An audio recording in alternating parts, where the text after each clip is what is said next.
गिबियावनो आफा इसोरखौ हामबायनानै दिनै बिफानि साननि गाहाम हामलायनाय बयनोबो हरग्रोनाय जाबाय गोजोन्थों। दिनै बिफानि सान जानायखाय बिफानि साननि सुंद' जारिमिनखौ आं फरायनानै होग्रोनि। बिफानि साननि सुंद' जारिमिन। बिफानि सानखौ फालिनाया आमेरिका हादरनि स्पकेन टाउननि जन ब्रुस टड मुंनि सासे बिमाया जागायजेनो। जेब्ला 1909 मायथाइयाव मिसेस टडआ गावसोरनि गिर्जानि मादार्स डे फालिनायाव बाहागो लाहैयो, बे समाव फालकआ बिमाफोरनि अननायनि सायाव बुङो। अब्ला बियो गावनि बिफानि अननायखौ गोसोखांदोंमोन आरो मिसेस टडआ उन्दै समावनो बिनि बिमाया रुंसारि जायो। अब्ला बिनि बिफाया 6 फिसाफोरखौ लानानै गोबां दुखु सैनायजों खांदोंमोन। गावनि बिफानि दुखुखौ गोसोखांनानै गिर्जायाव जिरायनाय समावनो मिसेस टडआ गावनि बिफाखौ मान बावनो थि खालामो। बिनि उनाव मिनिस्टेरियेल एस'सिएशननि आफादगिरिनिसिम बुंहैयो, बोसोरफ्रोमबो जों बिमाफोरनि थाखाय बिमानि सान फालियो, बेनिखायनो बोसोरफ्रोमबो बिफानि सान फालिनो सानसे दिन थिक खालामनांगौ आरो मण्डलीफ्रा बे बिफाफोरखौ मान बावनाय आरो हामबाय होननाय दिन फालिनांगौ होननानै बिथांनि खावलायनाय बादियैनो स्पकेन मिनिस्टेरियेल एस'सिएशना जुन दाननि 3थि रबिबारखौ बिफानि सान होननानै थि खालामनाय जायो। उनाव आमेरिकायाव सासे मुंदांखा बेक्ति उइलियाम जेनिंस ब्रेनआ आमेरिकानि सेनेटआव बिफानि सानखौ नेशनेल हलिडे हिसाबै मानिनांगौ होननानै अजद दैखाङो। बेबायदियैनो आमेरिकायाव 1926 मायथाइयाव बिफानि सानखौ नेशनेल हलिडे हिसाबै मानिनाय जायो। बेबायदिनो बिबिसिआबो थांनाय 2019 मायथाइनिफ्राय बिफानि सानखौ फालिजेननाय जादों। दा दिनै बे बिफानि सानाव जों इसोरनि रावखौ जों रायलायगोन फिसाफ्रा बिफानि बोसोन मानिनायनि सोमोन्दै। नाथाय गोथार बाइबेलाव जेरावहाय बिमाखौ मानिनो थोनदों बाहाय बिफाखौ मानिनो थोननाय, जेरावहाय बिफाखौ मानिनो थोननाय दङ बेवहाय बिमाखौ मानिनो थोननायखौ जों नुनो मोनो। बेनिखायनो दिनै आं इसोरनि बाथ्राखौ बिफाजों लोगोसे बिमाखौबो मानिनो थोननायनि सोमोन्दै जों नायगोन। बिनि सिगां जों नायगोन जे गथ'फ्रा सोर। गोथार बाइबेलाव जों नायोब्ला गितमाला 127 नम्बरनि 3:4 बेबायदि बुंदों, नायदो फिसाफ्राबो फोरबुनि होनाय बाहागो, गथ'फ्रा बिनिनो होदेरनाय फिथाइ। जागायजेननाय 4 आयदानि 1:4 आदमा बुंदों, फोरबुनि सहायजों आं सासे फिसा हौवा मोनबाय। जागायजेननाय 33 आयदानि 5:4 जाकबा गावनि बिदा इसावनो खोन्थादों, बिसोरो आं नोंनि गलामनि फिसाफोर, इसोरा अननानै बिसोरखौ आंनो होबाय। दा बे गोजौआव होनाय मोनथाम बाइबेल सिरिनि गेजेरजों जों मिथिनो मोनो जे गथ'फ्रा फिसाफ्रा इसोरनि होनाय। बेनिखायनो साफ्रोमबो बिमा बिफाहा इसोरनिफ्राय मोननाय बे फिसाफोरखौ फेदेरनो फोलावनो लामा दिन्थिनो गेदेर बिबान दं। बेनिखायनो जे समाव जोंनि बिमा बिफाफ्रा गावनि फिसाफोरनो बोसोन फोरोङो, बे समाव साफ्रोमबो फिसाफ्रा बिमा बिफानि बोसोनखौ मानिनायखौ बाइबेला जोंनो फोरोङो। मानो मानिनांगौ? जों गोथार बाइबेलनिफ्राय जों एसे थाबैनो जों नायनि। बोसोन बिजाबनि 6 आयदानि 20:4 ओरैबायदि बुंदों, अ आंनि फिसा, नोङो गावनि बिफानि बुंनायफोरखौ लादो आरो बिमानि फोरोंनायखौ दाबावगार। साफ्रोमबो फिसाफ्रा गावनि बिफानि बुंनायखौ, बिमानि फोरोंनायखौ गोसोआव लानो थोननायखौ जों बाहाय नुनो मोनो। आरो बोसोन बिजाबनि 3 आयदानि 3:4 जों नायोब्ला, मानिनाय आरो बिसास खालामनायनिफ्राय गाव गावखौ गोजान दाखालामथार, नोङो बेफोरखौ गोसोआव लादो आरो मालाफोर बायदि गानदो होननानै बुङो। बे मानिनायखौ, फोथायनायखौ, बिमा बिफानि फोरोंनाय बाथ्राफोरखौ जेब्ला जों गोदोनायाव माला गाननाय बायदि जों गाननानै लागोन, अब्ला इसोराबो मानसियाबो मोजां मोनगोन होननानै बुङो। अब्ला इसोराबो मानसियाबो मोजां मोनगोन। आरो बोसोन बिजाब 3 आयदानि 22:4 जों नायोब्ला, बिफानि बुंनायफोरखौ खोनासं, बियो नङाब्ला नों उजियामोन। जेब्ला नोमाया बुरियो अब्ला नों बेखौ अन। बेखौ बुंनाय जादों जे बिमा बिफानि बुंनायखौ खोनासं, बिमा बिफा नङाब्ला नों उजियामोन। जेब्ला नोमाया बुरियो, नोमफाया बोरायो, अब्ला नों बेखौ अन। दा जोंखौ जोनोम होनाय जोंखौ फेदेरनाय बिमा बिफाफ्रा सानसे बिसोर बोरायलांगोन बुरिलांगोन बोलो गैयै जाहैगोन बे समावहाय साफ्रोमबो फिसाफ्रा बै जोनोमगिरि बिफाखौ बिमाखौ उनावहाय सहाय खालामनांगौ अननांगौ जोथोन लानांगौ बेखौ बाहाय बुंनाय जादों नाथाय गोबां खृष्टान गथ' गथायफ्रा दिनै मानियै जालांनायखौ जोङो नुनो मोनदों गोदोनि दिनाव जोङो नुयोमोन मानसिफ्रा सोरबा जुदि बिफाखौ दाव दाव खालामोबा बेबो गावनि उनफिरियावहाय गावनि फिसाफोरजों बियो दाव दाव खालामजाफिनगोन सोरबा जुदि बिफाखौ लासिं सिं खालामोबा गावहाबो उनावहाय फिसाफोरजों लासिं सिं खालामहैजाफिनगोन बेखौ साननानै गोबां मानसिफ्रा गोदोनि दिनाव बिमा बिफाफोरखौ मान होनो जोथोन लानो बेबायदि साननाय मानसिफ्रा गोदोनि समाव दंमोन नाथाय दा जेसेनो फोरोंजानायखौ मोनदों एसेनो गोसोआ गोरा जादों आरो गाव गावनि बिमा बिफानि बोसोन मानियै गेदेर मानसिनि बोसोन लायै बेबायदि जानायफ्रा जोंनि खृष्टान समाजाव बांनायनिफ्राय बांनायखौ जों नुनो मोनदों दा मानियोब्ला मा जागोन बाइबेलाव जों नायनि हुदा बिजाबनि 28 आयदानि 6 फराव फोरबुआ नोंसोरनि गासै मावनाय मानिनि सायाव बोर होगोन जोङो जुदि मानिग्रा जायोब्ला जोंनि गासै मावनाय मानिनि सायाव फोरबुआ बोर होगोन बेखौ बुंदों ओंखारलांनायनि 20 आयदानि 12 फराव गावनि बिमा बिफानो मान हो अब्ला इसोर फोरबुआ जे हादरखौ नोंसोरनो होगोन बे हादराव नोंसोर गोबाव दिनफोर खामिनो मोनगोन जोङो जुदि बिमा बिफाखौ मानिग्रा जायोबा बिमा बिफानि जों बोसोन लाग्रा जायोबा इसोरखौ जों गिग्रा जायोबा इसोरा जोंखौ जे हादराव दोनदों बे हादराव जों गोबाव दिन जोङो थांनानै थानो मोनगोन आरो जोंनि गासै मावनायाव इसोरनि बोर जोंनावहाय फैगोन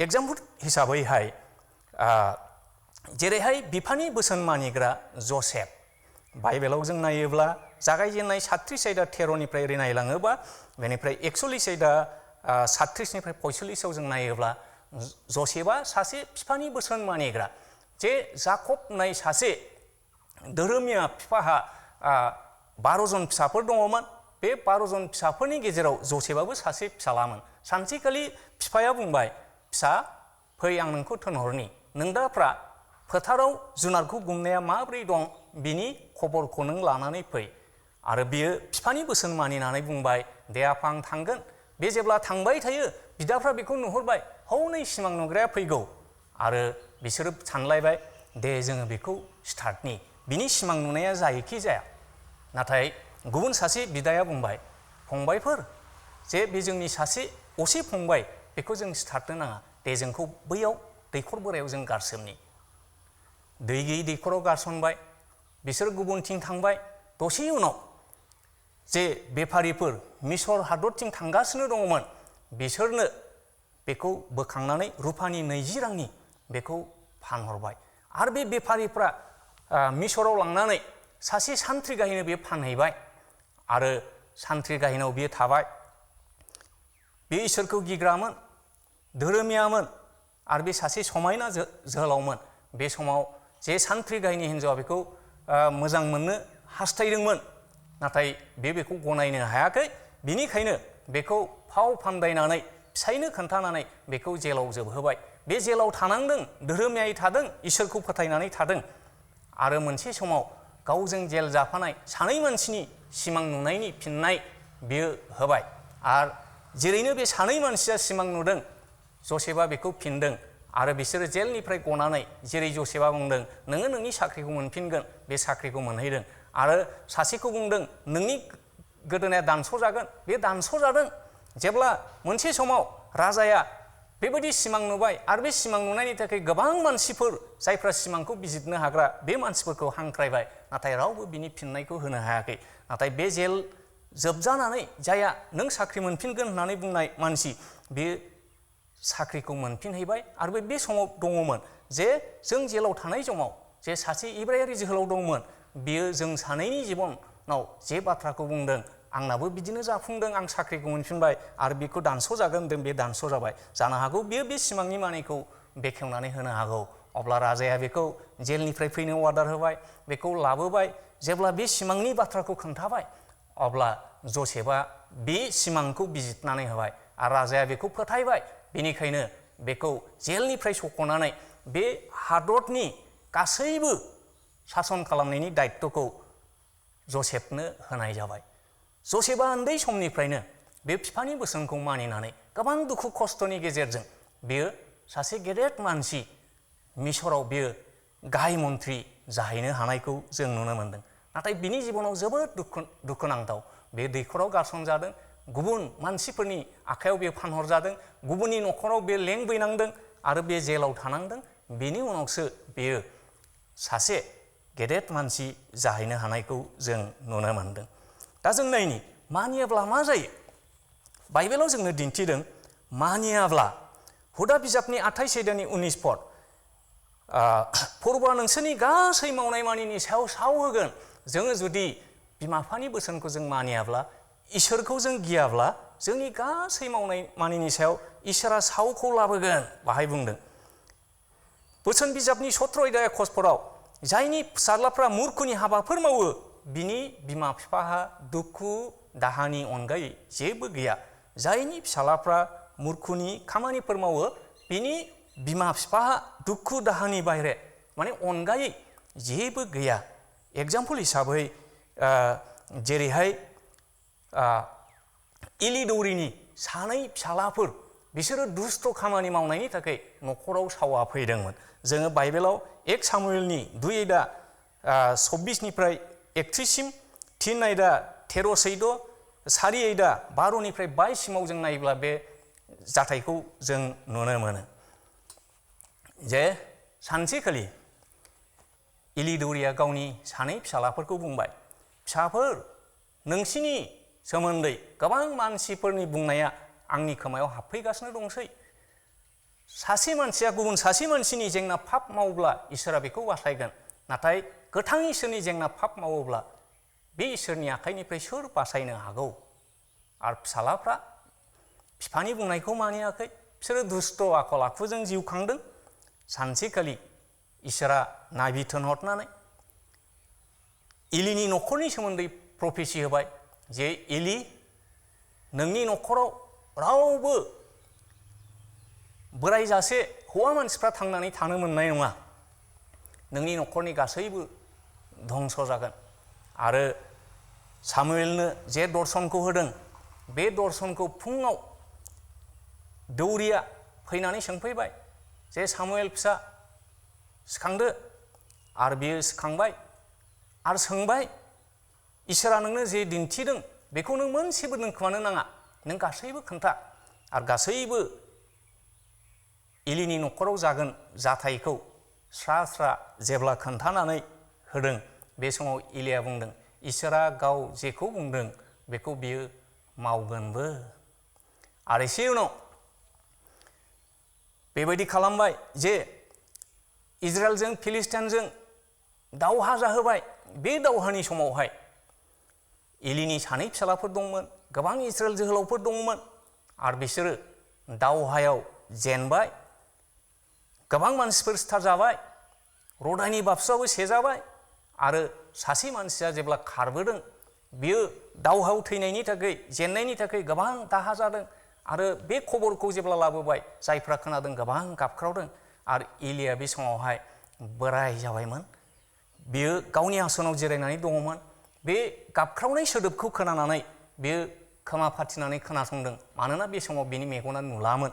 आरो बियो खोनानो मोनबाय जे बियो दावहायाव देरहानानै रंजानायनि नङा, बियो जेननानै हख्रावनायनि दाहा जानाय बायदिसो। बेनिखायनो बे खारबोनायनि जेब्ला सोदोब खोनादों, फिसा नोङो दावहानिफ्राय खारबोनाय नामा, दावहानि खबरा माब्रै जाखो?